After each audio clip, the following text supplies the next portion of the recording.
Bonjour et bienvenue pour une nouvelle vidéo, cette fois-ci pour présenter encore une figurine de la collection Dragon Ball Z, cette fois-ci avec le personnage de Jeez du Commando Ginu de la collection Solid Edgework.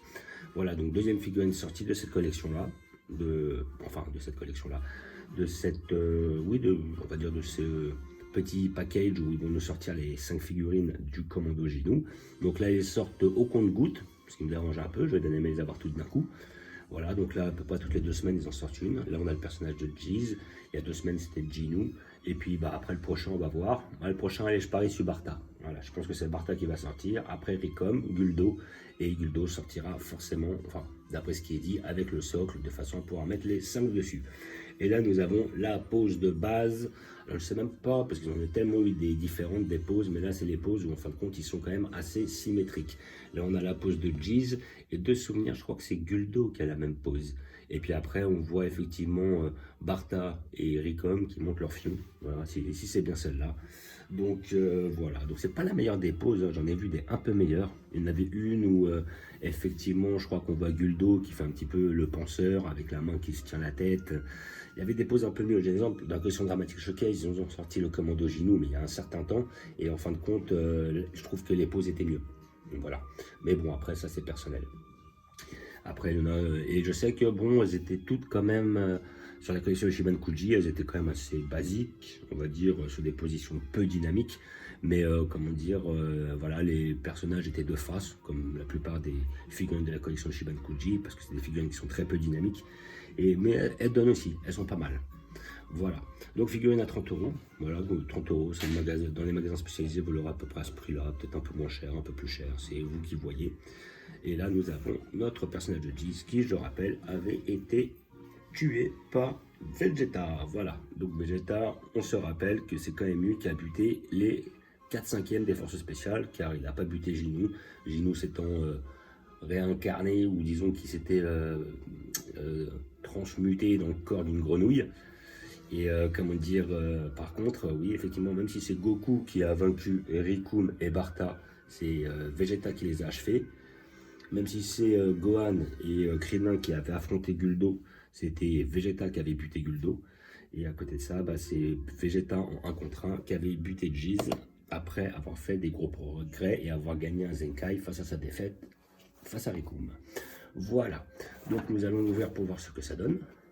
Ce que j'apprécie, c'est que des figurines qui ne sont pas trop grosses, donc ils prennent pas trop de place. Donc je suis plus sur un souci de place qu'autre chose à l'heure actuelle. Parce qu'il y a beaucoup de figurines qui sortent cette année dans les collections Ichiban Koji, que ce soit chez GX Materia, Solid Edgework, Figure Art Zero. Et là, au bout d'un moment, c'est vrai que sur la place, ça devient vraiment tendu. Ou alors, il va falloir que je me sépare de certaines, mais j'ai pas spécialement l'envie. Ou alors, il va falloir que je reprenne des emplacements de façon à pouvoir restocker des figurines. Mais bon, j'ai pas envie de prendre plus de place non plus, parce que ça prend déjà pas mal de place. Arrivé à un moment, je vais me retrouver sur un dilemme. Voilà. Donc, hop, petit scotch à enlever. Ça c'est bon, je crois que j'ai tout enlevé du coup. Ouais, par là aussi c'est bon. Allez hop, on y va. Voilà. Alors, qu'est-ce que ça nous dit tout ça? Je pense que ça va être à peu près la même chose. Nous avons notre socle, notre tige et notre bonhomme. Voilà, en 3 fois. On verra si, comme Ginu, je n'ai pas besoin de prendre la tige. Si j'ai pas besoin de la prendre, qui tient comme ça fera l'affaire. Donc tige un peu plus spéciale. Voilà. Après, nous avons notre petit socle qui est pas mal. Voilà, transparent comme ça, j'aime bien, c'est discret. Et après, on verra si on a besoin de socle par la suite. Si à peu près on peut tous les incruster dans le socle qui vont nous passer avec la Guldo, ça serait magnifique. Ça, on les aurait tous les uns à côté des autres et franchement, je kifferais. Voilà, et là nous avons notre dernier perso que je retire du papier bulle. Voilà, tout comme le Ginu juste avant. Voilà. Et voilà notre personnage qui est bien fait. Alors franchement, j'aime bien parce que je trouve que même s'il y a peu de nuances de couleurs, le personnage est bien sculpté. Je kiffe le sculpte. Le sculpte est super beau. Ça, oui. Plus même que Ginu, que j'ai eu juste peu de temps avant. Franchement, leurs sculptes sont super, quoi. Rien à dire. Là, ils ont vraiment fait du bon travail. Et là après, alors, est-ce qu'il va tenir tout seul? Ouais. Eh bah tant mieux, si je peux me séparer de ça, parce qu'après avec la tige ça donnerait ça. Avec la tige peut-être qu'il se verra moins. Je vais regarder ça, mais je pense qu'il se verrait moins. Voilà. Ouais, la tige se voit moins. Donc là, je vais peut-être la garder pour ce personnage-là. Parce que là, justement, le problème de Ginou, c'est que comme la tige, elle est entre ses jambes, on la voit. Là, comme justement, elle est juste derrière sa jambe, ce qui est très intelligent, et bon, on ne la voit pas du tout. Voilà. Donc maintenant, on va dire, le visage est bien fait, il est expressif.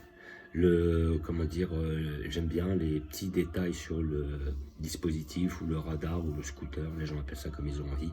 Je trouve bien fait. Les cheveux sont bien faits. La petite pose aussi, elle est badass, hein, la petite pose tranquille. Donc je pense que c'est Guldo qui aura cette pose là de l'autre côté. Et après, Ricom et Bartha auront une autre pose. Voilà, là peut-être la jambe un petit peu plus fine, un petit peu trop fine. Bon, après c'est un petit détail. Il n'a pas des grosses jambes et tout. Voilà, le petit côté bien fait. Les petits cheveux sur l'arrière, la petite tignasse là qui est quand même bien faite. Voilà. La tige qui se voit là un peu, mais bon, après à côté de ça, c'est parce qu'on est de profil. Le perso sera de face, donc on la verra pas réellement. Franchement, le perso est très bien fait. La main est bien faite, l'autre main aussi est bien faite. Franchement, c'est du propre. Ah, j'aime bien. Franchement, là, je vais être content de cette petite collection. Les figurines ne sont pas très grosses, hein, parce que bon, là, on doit être sur 13-14 cm, je pense, un peu plus. Et comment dire, même pas, ça se trouve, hein, même pas là. Là, ça se trouve, on est peut-être sur du 11-12. Mais bon, ça fait le taf. Ça fait le taf. Moi, j'ai pas besoin d'une des grosses pièces, parce qu'après, pour les stocker, ça devient compliqué. Voilà, moi, j'ai toujours été fan de ces figurines-là, que ce soit la collection DXF ou Resolution of Shoulder. Un petit peu plus sur les sculptures à l'ancienne, parce qu'on avait quand même des figurines qui étaient sur un jeu de taille, on va dire, les proportions pour un bonhomme qui faisait plus de 2 mètres dans la série, c'était un personnage qui allait faire peut-être 20 cm. Voilà, un 2 mètres, ça devenait un 20 cm, on était sur un dixième. Maintenant qu'on voit que certains persos qui font effectivement 1,50 m les bras levés dans le manga, ils font des figurines de 25 voire 30 cm, c'est bien compliqué. Parce qu'immanquablement, si on suit les échelles, un personnage qui fera 2 mètres, il en fera 50 cm. Et finalement, au bout d'un moment, ça devient difficile à stocker. Ça prend énormément de place et puis aussi c'est plus cher. Vous payez le poids quand même. Vous payez le sculpte, vous payez le volume de peinture et de plastique qui est utilisé. Voilà. Donc, petite figurine Fate Edge Work, collection Dragon Ball Z, Commando Ginou. Voilà, figurine à 30 €. Vous pouvez peut-être la toucher à moins cher dans les magasins spécialisés. Regardez, généralement le prix doit osciller entre 20 et 35 à peu près. Voilà, donc figurine que je conseille pour tous ceux qui n'ont pas le Commando Ginou ou qui aiment le Commando Ginou, parce que ça va être les figurines qui vont avoir pour moi les plus beaux sculptes. Voilà, même si on avait un très beau sculpte chez Ishiban Kuji, après à côté de ça, c'est des figurines un peu plus grosses, donc un peu plus grossières, obligatoirement. Là, on aura quelque chose de plus qualitatif, plus petit. Voilà, ça dépend ce que les gens préfèrent au niveau de la taille. Mais moi, j'aime bien quand c'est petit, sculpté comme ça me suffit amplement. Voilà, bon après, je dirais que History of Box, c'est peut-être un peu petit comme collection. Mais sinon, c'est quand même les jeux de taille que je préfère parce que bon, on a des beaux sculptes et puis à côté de ça, on a des figurines qui sont quand même assez qualitatives et qui prennent peu de place et qui sont à un rapport qualité-prix qui est quand même très peu élevé. Voilà, donc je vais vous montrer où je vais la placer. Je pense que je vais la placer sur le côté gauche de mon genou. Vu que pour l'instant, j'en ai que 2.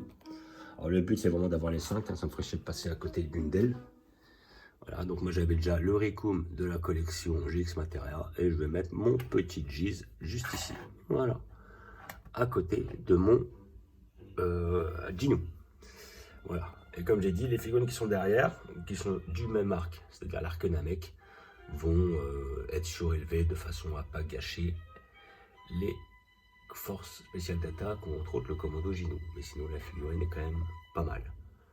Hop, hop. Et notre Ricom. Voilà. Donc comme d'habitude, je vous fais un petit visu. Là, on a toute nos transformations de Freezer. J'attends effectivement aussi le général, enfin le Roi Cold, qui va être dans la collection Figure DSH en articulé, parce qu'il y a le siège avec. Ce que j'attends. Notre petit Janemba sur le côté, notre petit couleur et nos figurines de l'arc Dragon Ball, tournoi des arts martiaux, tout ça. En dessous, notre arc Namek, où j'attends aussi, comme j'ai dit, Un Bardock qui va sortir, mais de la collection GX Materia. Après, nos petits métal couleur. Je vais peut-être en reprendre un autre métal couleur. Pour le fun, j'en veux 3. Après, à côté de ça, notre commando Gino, toujours Arc Namek. Notre Broly de 2018. Notre Broly de 1993-1994, où j'attends la prochaine Clear Rise de Broly avec la transformation en bleu. Cela, je la veux. Notre Arc Saiyan, où j'attends le Raditz et le Gohan qui sort de son Space Pod. J'ai vu qu'ils ont sorti une matchmaker entre Vegeta et Goku, mais bon, comme j'ai déjà le Vegeta GX Materia qui est dans la même position, et puis j'ai déjà un Goku en Kaioken jusque là, j'ai pas besoin de reprendre, quoi. J'ai déjà assez de Stark là. Notre petit Dark Dragon Ball, Arc Cyborg, voilà. Arc Cyborg Cell, on va dire plutôt, et fin de Cyborg. Notre arc début de Cyborg, on va dire, et Trunk Story. Là où j'attends aussi une autre figurine, voilà, ça va être plutôt, ça va être un Cell deuxième forme. Là après, nous avons nos petits Goku, qui sont pas mal, assez original. Notre arc Seul du Temps. Et notre arc Boo, où j'attends le gros Boo, vu que j'ai déjà le Bouhan et le Kid Boo. J'aimerais bien avoir un gros Boo, quitte après par la suite j'arrive à trouver un Majin Boo. Et comme ça j'aurai, avec peut-être un Bootenks un jour, j'aurai comme ça pas mal de Boo. Ça sera pas si mal. Voilà. Donc comme d'habitude, je vous remercie d'avoir regardé. Je vous dis à bientôt. N'hésitez pas à vous abonner ou à mettre des pouces. Et je vous dis ciao.